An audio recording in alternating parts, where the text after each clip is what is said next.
Warning: the following show is intended strictly for entertainment purposes. While Kyle is an actual therapist, the diagnoses within apply to fictional characters only. Don't self-diagnose on the internet, kids. We aren't WebMD. Jesus, how does he do that? It's ridiculous. I'm doing it normal. Everybody, welcome to Geek Deconstructed, where we take a look at some of your favorite characters from pop culture and give them real-world mental health diagnosis. My name's Kyle, and today we're going to be taking a look at the most eligible bachelor in the DC universe, Lex Luthor. Nah, I'm kidding, it's Batman.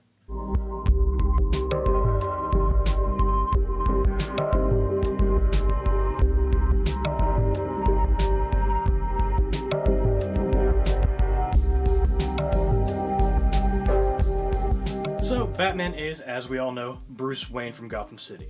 He was born the son of Thomas and Martha Wayne, who are killed in an alleyway, which is witnessed by Bruce at the age of 8. From that point on, Bruce goes on to school, he fights a lot, gets into a lot of trouble, and eventually goes out to seek revenge in the form of Batman. Batman uses the bat symbol as a way to invoke fear, to create an icon that criminals will be afraid of, rather than just a man, since they aren't afraid of the police force or any kind of real authority in Gotham City. Now, when it comes to Batman, like a lot of characters, there are different versions we can take a look at, but for the purpose of this diagnosis, we're going to look strictly at Bruce Wayne.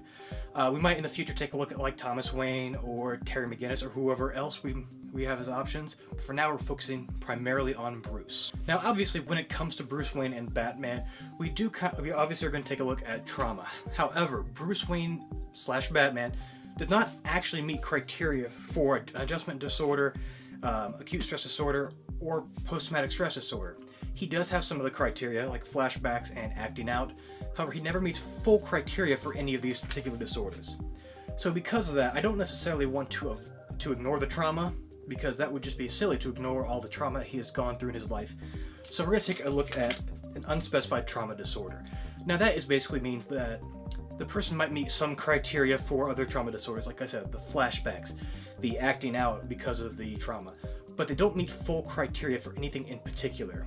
Because of that, it's an unspecified disorder and can still be diagnosed. Now, like a lot of characters, we need to take a look at personality, and ironically, Bruce Wayne is going to meet the same diagnosis as a lot of the villains that I've covered, and that is antisocial personality disorder.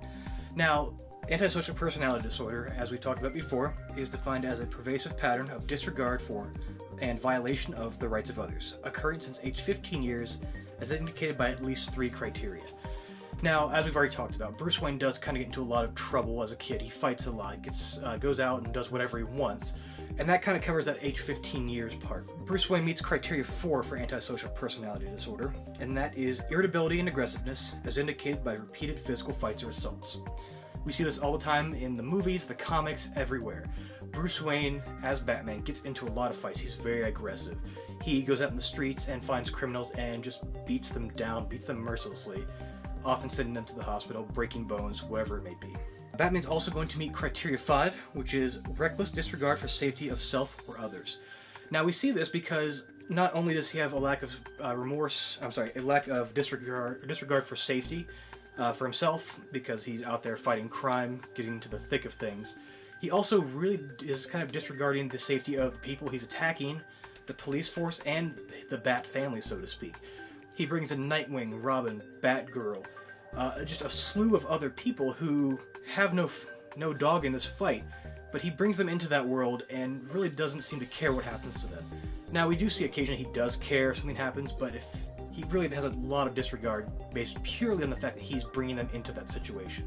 Finally, Bruce Wayne / Batman is going to meet criteria 7, a lack of remorse as indicated by being indifferent to or rationalizing having hurt, mistreated, or stolen from another person. In this case, Bruce Wayne rationalizes that he does all of these things.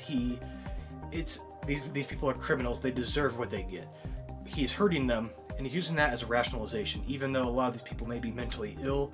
As we've discovered already, a lot of them are mentally ill, and attacking them is just not what they need in that moment. Alright guys, so that's it for Bruce Wayne. Looks like we are looking at an unspecified trauma disorder because we do not want to ignore all the trauma that he's endured. We're also looking at antisocial personality disorder. Same thing we've diagnosed Bane with, same thing that Voldemort has. Alright guys, well thank you again so much for watching this week.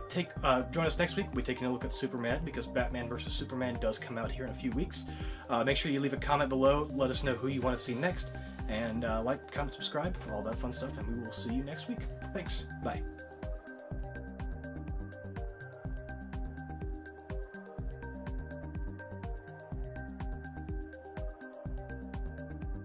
Okay, now we get to just the background sound.